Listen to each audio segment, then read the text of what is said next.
All right, folks. So today we're looking at solving absolute value functions.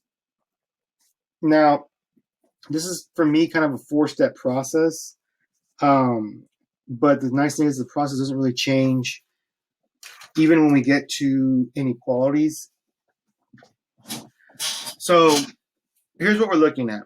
We're looking at the process being, we isolate the absolute by moving any a or k values, mainly because your equations look like this or your functions look like this. And we want to make sure that any a values or any k values are moved. And you'll see what I mean by that here in a second. Because I want to be able to isolate just the absolute value part right here. Okay. Then the second thing out of that is to split into two equations. Reason being is because the absolute value of a number, like if I had positive 7, it's still positive 7. But if I had the absolute value of a negative 7, then that answer would still be positive 7. Okay. So we split this because of the two possibilities that we could have later on. Solve each equation, and then I'll show you how to do this in a second. And then we're going to check for extraneous solutions. And the reason why we do this part is because of the reasoning that it could be that your equations have no solutions whatsoever. It could be that your equations have one possible solution, or it could be that we have two possible solutions. And often we'll get two numbers, but only one might actually work. Or we get two numbers and none of them actually work. So we have to check to be sure that the numbers we get are actual solutions to the actual problem. Okay. So extraneous solutions is a new term for you. That basically means answers that we get that do not actually fit the equation itself. Okay. All right. So here's how you do this. Okay. So as you can see, I kind of practiced this a minute ago to make sure what I wanted to do with this. Okay. So in example 1, let me see if I can get this a little bit better for you. It looks better. I want to move this -2, and I want to move this 1/5 before I can actually solve my equation. So what I do is this. I add 2 to both sides, and I get 15 here. Here I'm left with 1/5, 2x minus 1. In order to get rid of a fraction like this, I multiply both sides by 5 to get rid of this. Here I multiply this by 5. And when I do that, I get that this is equal to 75. And I have 2x minus 1 still on this side. This is basically what we call isolating the absolute. I got rid of the 2 and the 1/5 to get this part by itself. Okay. Once I do that, then I split into two equations. Okay. So the first one I'm going to have is going to be 2x minus 1 is equal to 75.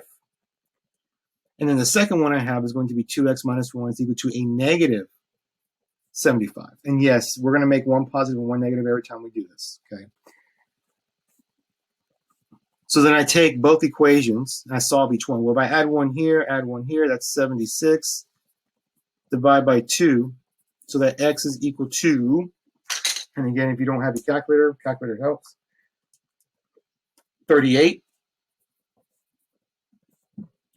Same thing here. If I add one here, that gives me 2x is equal to negative 74. Divide by 2. And again, use your calculator, folks. There's nothing wrong with that. I get a negative 37. Okay. So that's the solving part of this. Now I want to check for extraneous solutions, which means I need to check the 38 and the negative 37 to make sure whether they work or not. Okay. So I kind of have the first part set up for you. What happens is I take my equation here, I rewrite it, and I'm going to take this number right here, and I'm going to drop in my 38 to start off with. Okay, and want to make sure that this side is going to be equal to 13. So right here, use your calculator. 2 times 38 minus 1. Just kidding. That's minus 2. Gives me a 75. Okay. Then if I multiply 1/5 times the absolute value of 75, well, that's still going to be 75 regardless, minus 2. And if I do this, so 75 times 1/5 is 15 minus 2 is 13. So 13 equals 13. That checks out, which means that 38 is a good number. Okay. I do the second one, and I do the same thing. Now, there is a little trick to this that I will tell you about later on, but I do not want you to just look for the trick every single time. I want you to get used to evaluating pieces. We'll see if that equals to 13. And in this case, what I'm going to do, instead of me trying to work all the way through, this is the first one, sorry, okay, is this. I'm going to take my calculator. I'm going to say, okay, let's make this easier on myself. I'm going to take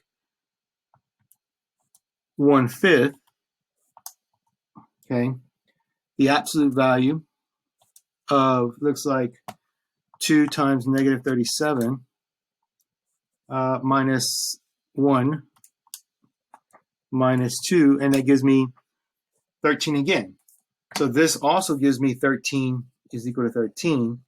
So then this is also a solution. Okay, so that basically is how you solve for pieces. And again, if you're not sure, write this equation down, try it on your own first, come back and watch the video and see if you did it the way I did it. Okay. Now, example 2, I'm going to do the same process. Now, again, at this point, I would pause it, try it yourself first, and then see what you get after I've worked it out. All right. So again, I'm going to isolate my absolute. And in this case, I'm going to divide by 3 to both sides. So I get the absolute value of 2x minus 7 is equal to 5. Right? I'm going to break that down into 2 different equations. Let's go here. The first one's going to be 2x minus 7 is equal to 5. Second one's going to be 2x minus 7 is equal to a negative 5. All right. And if I solve each one, I'm going to add 7, that gives me 2x is equal to 12 divided by 2. So my first value is 6. Sorry, let this focus. My camera's been kind of weird today.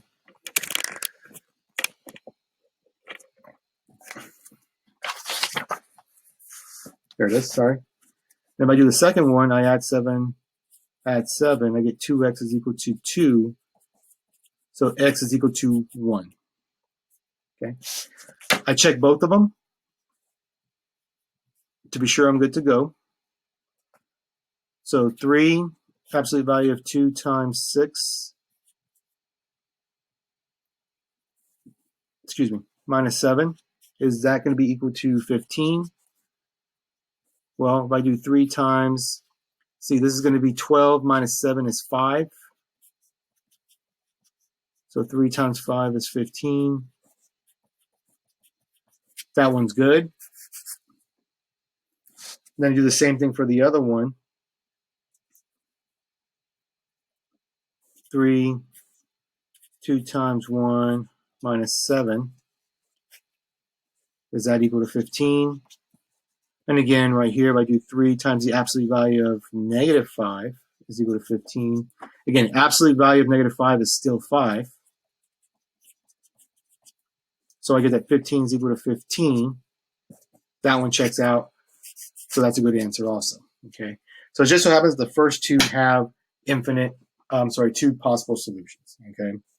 That basically means that your graph's going to probably look something like this. Okay. All right. Moving on. Everybody's favorite word problems. Now, I don't want you to freak out with word problems because this is just a matter of doing what you just did a minute ago. Okay. I'm not going to read it to you, so pause it first, read it, and then see what you can do with it. Okay, 75 I know is a D value because it tells me right here D is distance. That means that this D is going to become 75. Okay. So if I do this, I'm going to write it out, and I'll write it backwards That way you're not confused by how I'm doing this. Okay, I just reversed the two sides. Now, notice there is no A, there is no K, so I don't have to actually isolate anything. Makes it kind of nice. But I do need to split it to where I have 300 minus 48t is equal to 75. 300 minus 48t is equal to negative 75. Okay. And at this point, again, if you want to pause it to continue on before I continue on, do so. So minus 300, minus 300. So negative 48t is equal to, what is 75 minus 300? Let's see. Negative 225. Divided by negative 48. So t is going to be equal to, I'm going to tell you right now, this is one of those times where having a decimal number, while it's okay, I would leave this one in a fraction if possible. Well, no, I'm sorry. In this one, the decimal number, I'm going to use the decimal number because it's time. But again, using a fraction is probably a little bit better. So, but it's 4.6875. Okay. And if I do this one real fast, and again, not on purpose, that's negative 48t is equal to a negative 375 minus 48, I'm sorry, divided by 48t. So t is equal to negative 375 divided by negative 48 is 7.8125. Okay. So my two different times are there. Okay. And the reason why it's two different times, and something I want you to really think about, is whenever you're driving and a car passes you by at one point, I'm going to kind of illustrate this for you. So if you're in a car, we use it as a box right here, right? And a car is back here and it's driving this direction and it passes you. At some point, the distance that it was from here and the distance that it was from here is going to be the same. And that's the reason why there's two different times, because at two different times, the car, while it's behind you, is the same distance as if the car passes you and is in front of you. Okay. So it's a really, really good illustration. And I think, anyway, and this one's actually driving towards you, so I kind of did it backwards. That was my fault. It's actually coming this direction. But again, the principle is still the same. Okay. You know, if you're going this direction. So that's why there's two different times. Now, do I need to check these to make sure they work? I could. And again, if I do that for extraneous solutions, I'm going to just kind of do this really fast in terms of I'm going to drop it in my calculator and say, all right, if I do 300 minus 48 times 4.6875, I get that it's 75, which is what I wanted. And if I do the same thing here, and I'm going to show you this trick later on about what I just did, but it's 7.8125, like that. And I hit that, it's still 75.42. Oh, what did I type in wrong? I typed in, oh yeah, I typed it in wrong, sorry. 125. There it is. Sorry, I just typed it in wrong. So it's 75. Okay. So two different times the car is 48 feet from you. Okay, so this would be 48 feet. This would be 48 feet. Okay. That's the actual nice illustration of what it looks like. Okay. So next time you're driving and the car passes you, basically this is what you're looking at mathematically. Kind of interesting. All right. Next example. Now, first of all, don't flip out because now all of a sudden you have x's on both sides. That's okay. The process stays the same in terms of how you do this. So step one is still to isolate your absolute, which means that I need to add 2 to both sides to make this work.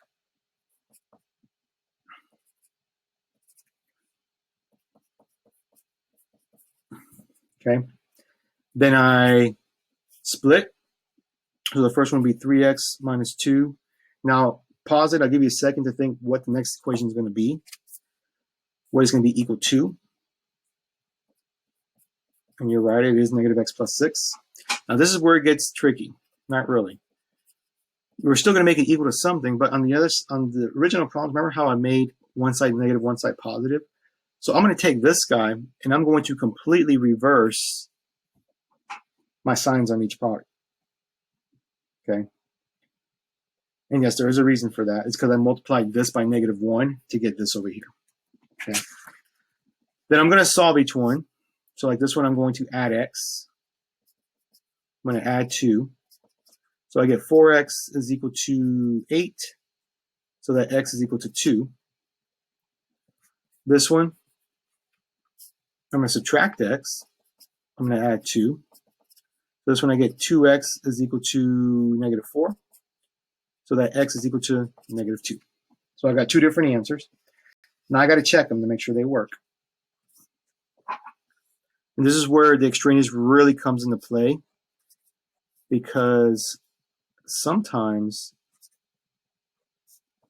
I need to make sure you see that's negative 2 plus 4. Okay, so I substituted here and I substituted here. That's 6 minus 2 is 4, equal to negative 2 plus 4. That's 4 minus 2 is equal to 2. That's 2. So 2 equals 2. Good answer. Okay. I do the second one, and this is why calculator really helps to do this, because you can sit here and write all this out like I am, or you can just drop it in your calculator and see, does it actually work? Oops, sorry, I put that in the wrong spot.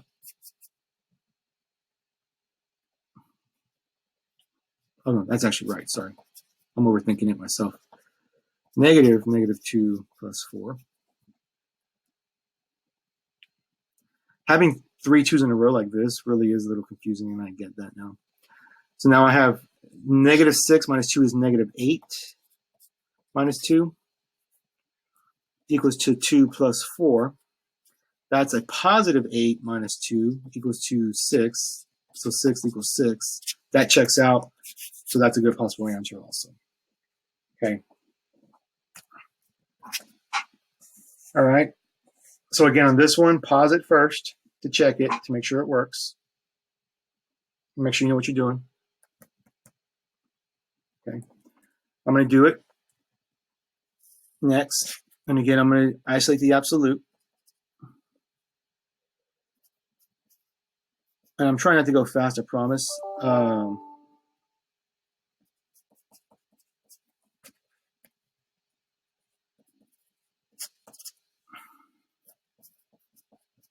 going to run out of space of what's going to end up happening. So I break it down.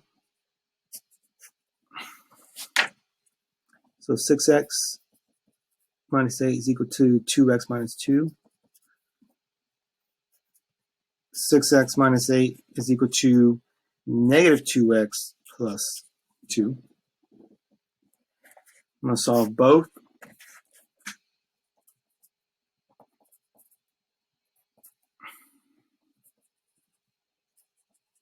And again, at this point, I'm just going to work through them.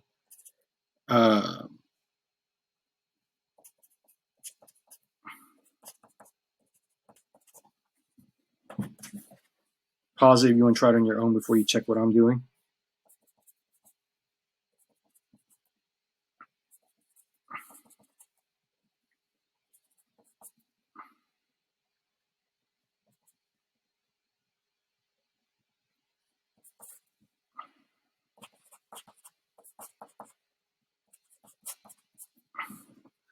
It looks like I got two fractions here to work with.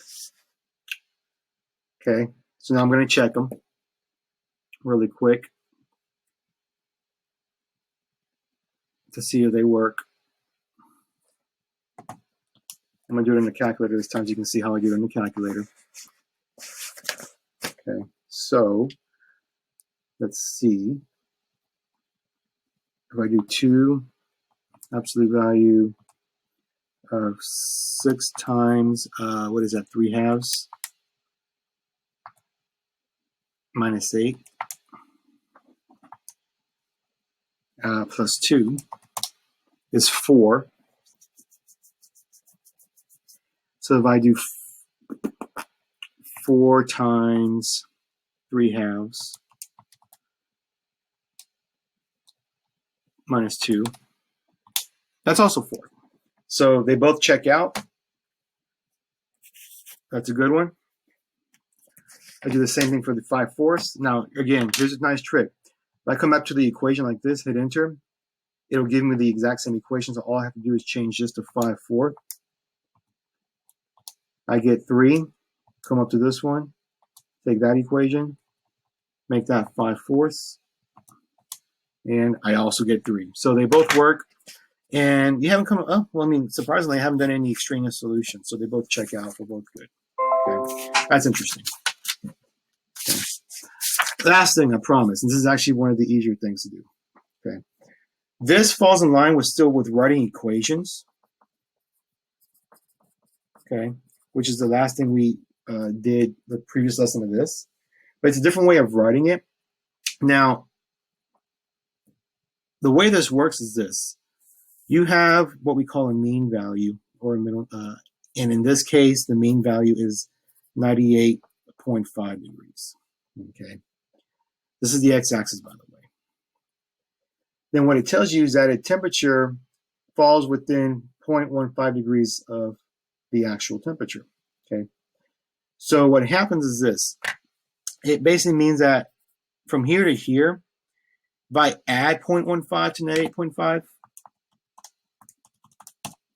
that gives me 98.65. And if I take 98.5 and I subtract 0.15, that gives me 98.35. Okay, so that the difference here and difference here is 0.15. Okay, it's pretty interesting. So how do you write the equation for this? Well, if I take, I'm going to write it out a different way. The way I always have seen this is this. If I know it's x minus the mean average, or the mean value, it's going to be equal to the variance. Okay, so here's basically what that means. It means that if I take my mean value, which is 98.5, that's going to be equal to 0.15. Now, why do I not write plus and minus 0.15? Because you remember earlier I said that when we actually solve these, we write two equations, one that has a 0.15 and one that has a negative 0.15. Okay. So that is where this plus or minus 0.15 comes from. But this is essentially what you want to be able to do, at least, is write that equation like that. It's not overly complex if you just know where everything goes. And I don't expect you to, and notice there is no A value, there is no K value, and that's pretty common when you have a problem, a temperature that looks, a word problem that looks like this, okay? So there you have it, folks, solving equations. And again, the big takeaway from this, besides, actually doing algebra, is this first part right here about isolating the absolute, split into two equations, solve it, and then check your extraneous, because you could have one or two solutions on these particular kinds of problems. Everything we did had two solutions, which again, but you'd know because you'd be able to check it. And if this didn't work out, then you know that you have one and possibly no solutions. And that's very important to check, because you don't want to get two numbers and say they're both correct when in reality, neither one actually works. All right. So there you have it. Good luck. You know where to find me if you know where to find me. And we'll see you later. Peace out.